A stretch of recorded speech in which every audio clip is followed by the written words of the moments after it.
nosotros somos el grupo Los Yuca Frita y a nosotros nos corresponde hablar acerca del tema del trabajo de los aprendices. Junto con mis compañeros vamos a desarrollar la temática, vamos a hablar respecto a qué es un aprendiz, vamos también a hablar acerca de qué es un contrato de aprendizaje, algunos antecedentes históricos que llevaron a poder realizar o que se tenga una ley para la protección de los aprendices, y también vamos a hablar acerca de cuáles son los requisitos que se necesitan para la existencia de un contrato de aprendizaje y también las obligaciones de los patronos para con los aprendices. Vamos a hablar también de las obligaciones de los aprendices y también algunas disposiciones que menciona el Código de Trabajo respecto al trabajo de los aprendices.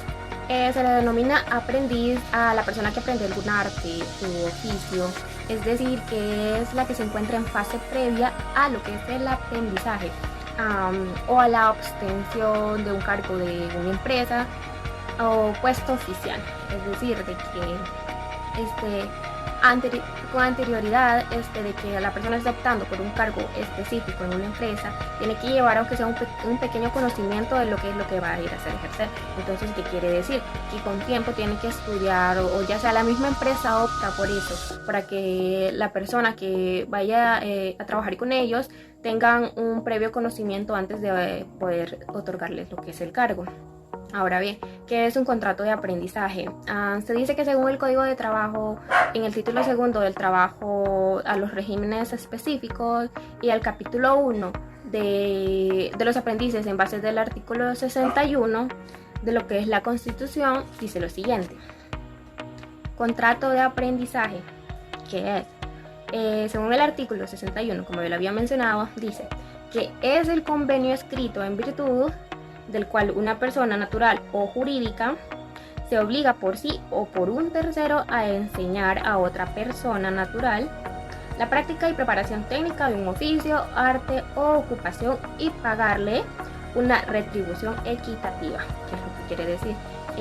Por ejemplo, cuando una persona quiere entrar a un call center en inglés, pero no cuenta con el requisito total o digamos con lo que pide lo que es el call center, un nivel de inglés establecido, pero la persona no posee ese nivel de inglés. Hay algunos call centers que antes de otorgarles el puesto, los mandan, ya sea ellos mismos poseen un lugar donde dan la ayuda a la persona para que pueda estudiar y prepararse un poco más, ya sea en este caso estudiar un poco más inglés o prepararse para por lo menos lo mínimo que ellos aceptan del nivel de inglés de la persona. Entonces, ¿eso qué quiere decir? Con posterioridad se prepara a la persona para ya poderles otorgar un contrato de aprendizaje. Es decir, que con anterioridad, antes de obtener eso, ya lo tienen que tener. Ahora bien, ¿qué son los antecedentes históricos? La primera vez que se hace referencia a lo que es el contrato de aprendizaje, la Constitución del 1950 lo hace al prescribir un régimen de derechos sociales.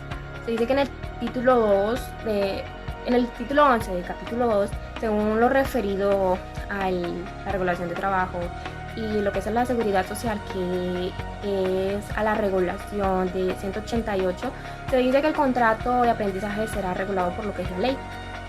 Con este objeto sería asegurar lo que es el aprendiz y la enseñanza de lo que sea su oficio o su profesión.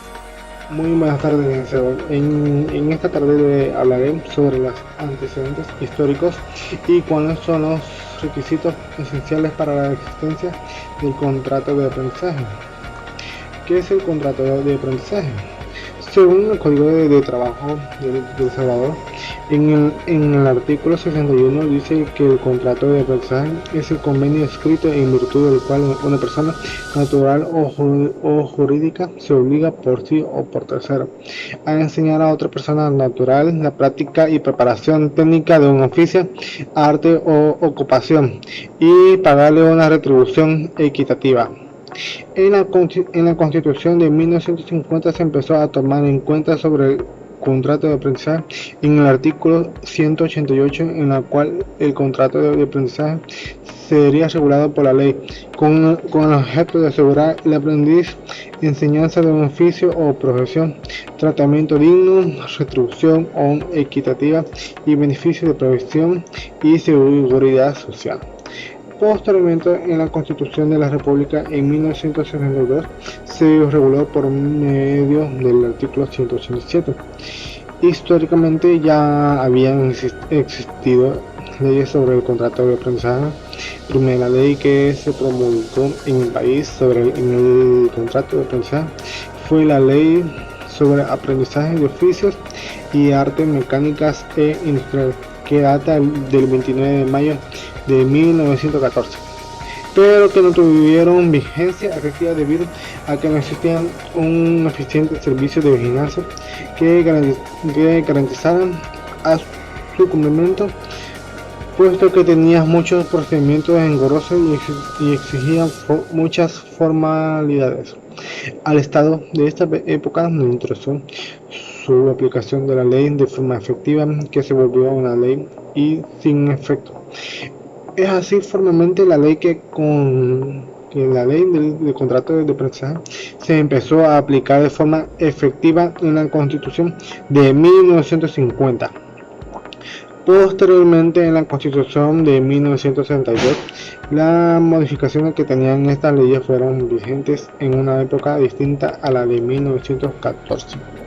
El pequeño taller donde se desarrollaba un arte o oficio en su integridad había sido sustituido por la industria en gran escala, basada en el maquinismo, en donde la mayoría de las personas que intervenían en el proceso industrial no necesitaban conocer en su totalidad determinados oficios, sino que les faltaba capacitarse en una o más operaciones.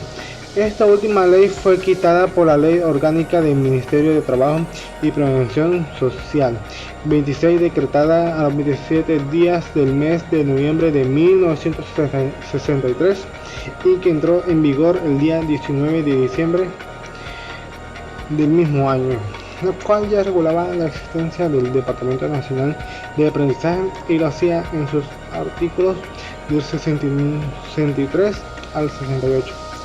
En la actualidad está vigente esta ley. La encontramos en el Código de Trabajo vigente como un régimen especial establecido desde el artículo 61 hasta el 70 del Código de Trabajo. Mi nombre es Joana Abigail Cruz Moreno. En esta ocasión les voy a hablar sobre las obligaciones que tiene el patrono para con su aprendiz. Según el artículo 62 del Código de Trabajo, menciona que una de las obligaciones que tiene el patrono es pagarle la retribución estipulada. Eso quiere decir que el patrono, según el contrato que ya se le estipuló, debe de pagarle conforme a su contrato y conforme a la ley, sin quitarle el beneficio de pago. Otra obligación es proporcionarles la enseñanza y el adiestramiento. En ningún momento el patrono debe negarles la enseñanza, ya que, como ya habíamos dicho antes, es un aprendiz, entonces no conoce sobre su trabajo, entonces el patrono no debe negarle en ningún momento enseñarle la enseñanza y el adiestramiento. Otra de las obligaciones del patrono es pagarle las prestaciones económicas, es decir, todas las prestaciones sociales que 15 deben de pagarse junto con el pago, con el salario. Asimismo, también proporcionarles los materiales necesarios, es decir, darles todas las herramientas necesarias para desarrollar sus tareas y todo el trabajo que él va a desempeñar. También el patrono no debe de maltratarlos, sino que debe de guardarles consideración. Entonces no debe de faltarles al respeto, no debe de maltratarlos solo porque son aprendices tal vez. Y también otras obligaciones serán según el contrato les impone. Voy a hablar un poco acerca de las obligaciones de los aprendices. Según el artículo 63 del Código de Trabajo, los aprendices deben respetar al patrono y a su familia, tener una buena conducta con ellos, ser respetuosos, y siempre guardarlos el debido respeto que se merecen. También, asimismo, obedecer todas las órdenes. Ellos deben, así como son aprendices, tal vez no son empleados, pero sí deben de obedecer todas las órdenes que se le dan para que pueda desarrollar bien su trabajo. Así también deben observar la necesaria aplicación de su trabajo. Es decir, deben de ver el ambiente donde están trabajando y deben reconocer la importancia que tiene el trabajo en la empresa. Asimismo, deben asistir a todas sus clases, es decir, a todas las capacitaciones que la empresa le den. Siempre deben de estar dispuestos, con ánimos para recibir todas las clases y todas las capacitaciones que ellos van a recibir. Y otras disposiciones y obligaciones serían las que están detalladas en sus contratos laborales. Yo les voy a hablar sobre otras disposiciones del Código de Trabajo con respecto al trabajo de los aprendices.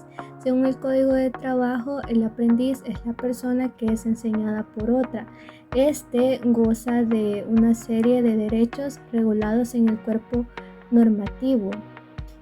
Sin embargo, también debe cumplir con ciertos deberes, ya que este se circunscribe a realizar lo que es un oficio, ya sea carpintería, electricista, cosmetóloga, etc.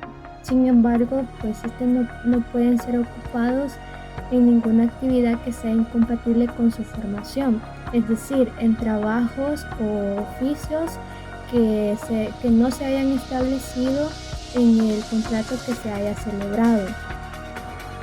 En el artículo 64 nos dice que los aprendices no podrán ser ocupados en labores incompatibles con su desarrollo físico ni en trabajos o labores ajenos al oficio que estos desempeñan. El aprendiz también cuenta con una protección constitucional, el cual se desarrolla más que todo en el Código de Trabajo, en el artículo 40, en el inciso 3 de la Constitución, y en el 62, literal A y C, 65 y 69 del Código de Trabajo. Estos hacen referencia a la retribución equitativa que el aprendiz tiene derecho a cambio de la fuerza laboral que este desempeña en cuanto a sus actividades. El artículo 40, inciso 3, nos dice que el contrato de aprendizaje será regulado por la ley con el objeto de regular al aprendiz enseñanza de un oficio, tratamiento digno, retribución equitativa y beneficios de prevención y seguridad social. Es importante aclarar que el aprendiz no solamente es capacitado para su aprendizaje, sino que también debe de poner en práctica lo que es su conocimiento o las teorías que se le han impartido. Además, el patrono está obligado, de acuerdo a lo establecido con el Código de Trabajo, a pagar lo que es la mano de obra, en vista de que el aprendiz no solamente está aprendiendo, sino que también está laborando para esto. Y eso lo encontramos en el artículo 62, en el literal A y C. El artículo 69 de la Constitución también hace énfasis de la compensación económica que debe recibir el aprendiz, pero esta debe pagarse partiendo de lo que es el salario mínimo, ya que el patrono no puede pagarle lo que es la totalidad del salario, porque este ha incurrido en gastos en su preparación y en su adiestramiento, y porque así lo establece el artículo 62 en el literal B del Código de Trabajo. A mí me corresponde hablar acerca de otras disposiciones que posee el Código de Trabajo respecto al trabajo de los aprendices. Una de las disposiciones de las que habla es que los aprendices gozarán del régimen de seguro social en la medida y alcances que determine la ley y el reglamento de la institución respectiva, el cual debe ser aplicado a las relaciones laborales de aprendizaje. Esta obligación para el patrono se consigna en los artículos 66 y 67 del Código de Trabajo. ¿Qué dicen estos artículos? Artículo 66. El régimen de seguro social obligatorio en la medida y alcance determinados por la Ley del Seguro Social y sus requerimientos se aplicará a las relaciones del aprendizaje. El artículo 67 dice: a los aprendices inscritos en un organismo correspondiente del Ministerio de Trabajo y Previsión Social que estuvieran sujetos a programas de aprendizaje en talleres, fábricas, empresas o establecimientos privados cuyos patrones no contribuyen al régimen de seguro social, o sea, no cotizan al seguro social, se les aplicará las disposiciones de este código sobre riesgos profesionales y gozarán también de prestaciones por enfermedad como si fueran trabajadores. Las disposiciones de las que habla el mencionado artículo se encuentran establecidas en los artículos 316 al 319 del Código de Trabajo. ¿Qué dicen estos artículos? Artículo 316. Se entiende por riesgos profesionales los accidentes de trabajo y las enfermedades profesionales a las que están expuestas los trabajadores a causa, con ocasión o por motivo de trabajo. Artículo 317.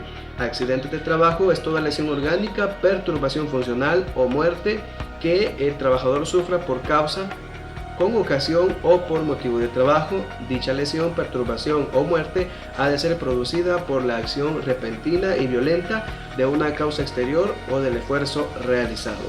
El artículo 319 dice: se considera enfermedad profesional cualquier estado patológico sobrevenido por la acción mantenida, repetida o progresiva de una causa que provenga directamente de la clase de trabajo que desempeñen o hayan desempeñado el trabajador, o de las condiciones del medio particular del lugar en donde se desarrollen las labores, y que produzca la muerte del trabajador o le disminuya su capacidad de trabajo. Cuando el artículo 317 establece la causa, hace referencia a que hay una relación directa entre el trabajador y el patrono. Por su parte, cuando se establece el tema de la ocasión, se refiere a una relación de manera directa o indirecta con la labor que desempeña en conjunto con los compañeros o una tercera persona, y cuando el artículo hace referencia a por motivos de trabajo, hace alusión a aquellos accidentes que acontecen en horarios no laborales y fuera del lugar de trabajo, pero que siempre se dan por motivos de trabajo. Es así que todo lo establecido en el Código de Trabajo sobre riesgos profesionales, el patrono estará obligado a cumplirlo si dentro de sus establecimientos tiene aprendices y estos no están afiliados al Seguro Social. Otro tema que establece el Código de Trabajo es el tema de la afiliación a sindicatos. Dice: el aprendiz podrá asociarse libremente a un sindicato para defender sus intereses. Este derecho se encuentra consignado en el artículo 47, inciso primero de la Constitución de la República, en relación con los artículos 69, inciso 3 del Código de Trabajo. Dice el artículo 47, inciso 1 de la Constitución de la República: los patronos y trabajadores privados, sin distinción de nacionalidad, sexo, raza, credo o ideas políticas, y cualquiera que sea su actividad o la naturaleza del trabajo que realicen, tienen el derecho de asociarse libremente para la defensa de sus respectivos intereses, formando asociaciones profesionales o sindicatos. El mismo derecho tendrán los trabajadores de las instituciones oficiales autónomas. ¿Qué dice el artículo 69, inciso 3 del Código de Trabajo? Los aprendices tienen los mismos derechos sindicales que los demás trabajadores.